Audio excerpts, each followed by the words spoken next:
Alright, hey guys, we're going to go over logic gates today and how they work. And this applies to real life logic gates as well. I just find it easier to understand them in Minecraft because it's a lot easier to see how they work.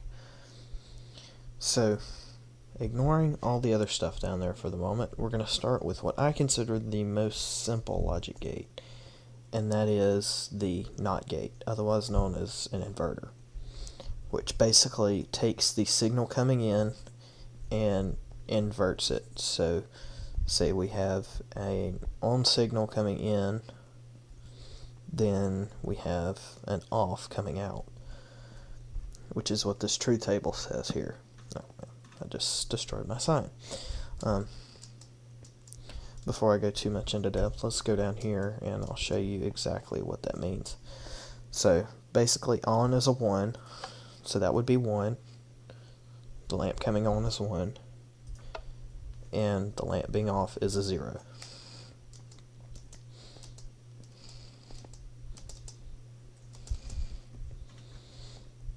Now, let me, so this is a truth table for a NOT gate. So when you have a 1 coming in, you have a 0 going out. And when you have a 0 coming in, you have a 1 going out. So right now we have 1 coming in. See, this piece of redstone is powered. So if we flip the switch, then the light comes on, and it basically it inverts the signal that's coming in. That's all it does. Now, moving on to some more complex but not too bad operations, we have AND. This is the probably third most simple. Probably second most simple would be the OR gate, but we'll get there. An AND gate, basically both inputs have to be in the same direction, or both inputs have to be the same to get an output. Both inputs have to be powered to get an output. So for instance, if I flip off one of these inputs, I still don't have an on output. But if I flip them both off, I then have an output that is on. But if I flip another switch on, then the lamp goes off. And if I flip them both off, then the lamp stays off. And that's represented by the truth table over here. And that is 0, 0, both inputs are off.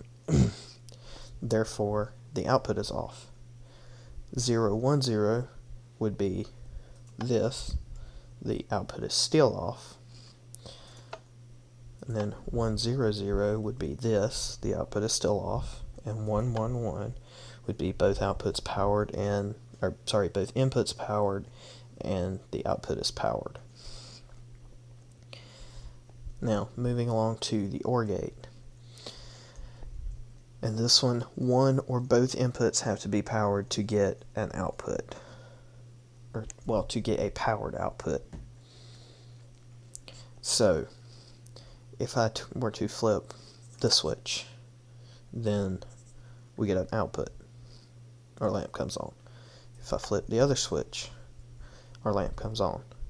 If I flip one off, the lamp stays on. If I flip them both off, the lamp goes back off. And that's once again represented by the truth table here. Both inputs on, the output is, I'm getting tied up over my words. Both inputs are off, and the output is off. I have one input on, then the output is on. Once again, I have one input on, the output is on. If I have both inputs on, then the output is on. Now, you feel free to stop watching here if you want just the very most basic logic gates. This is where it's going to get a little more complicated. We're going to add the inverter, or the NOT gate, into the AND and OR gates, making them NAND and NOR. Now, a NAND gate is essentially an AND gate with an inverter. So instead of having a powered output when both switches are on. The output is off when both switches are on. So if I were to flip both switches off, is represented by the truth table here, we have a 1. If I flip one switch off, we have a 1. If I flip another switch off, we have a 1. But if I flip both of them off, then the output goes off. Now, moving to the NOR gate. A NOR gate is the opposite of an OR gate. One or more inputs has to be powered to turn the output off. So basically, if both inputs are off, then the output is on.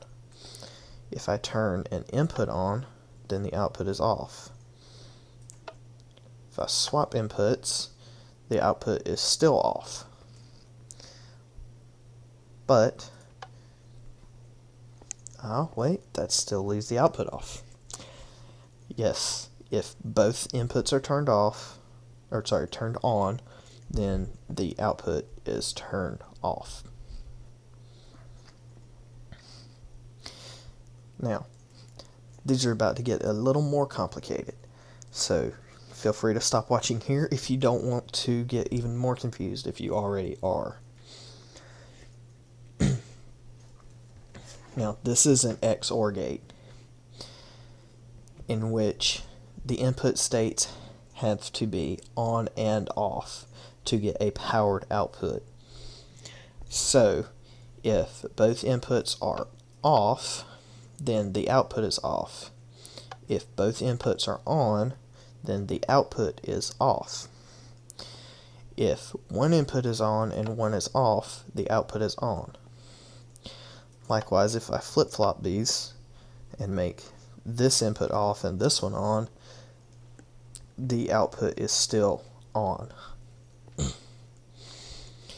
And there's a chunk error over there. Awesome.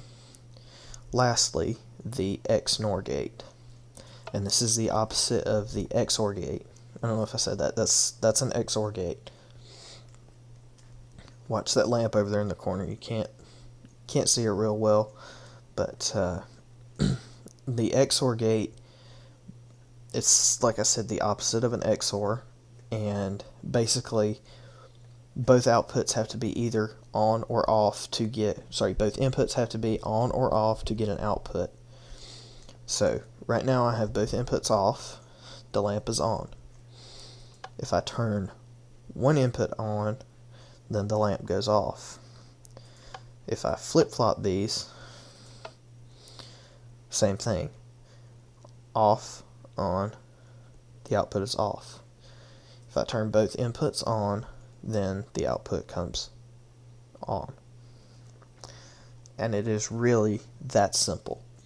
These gates are not hard. These are the most basic logic gates.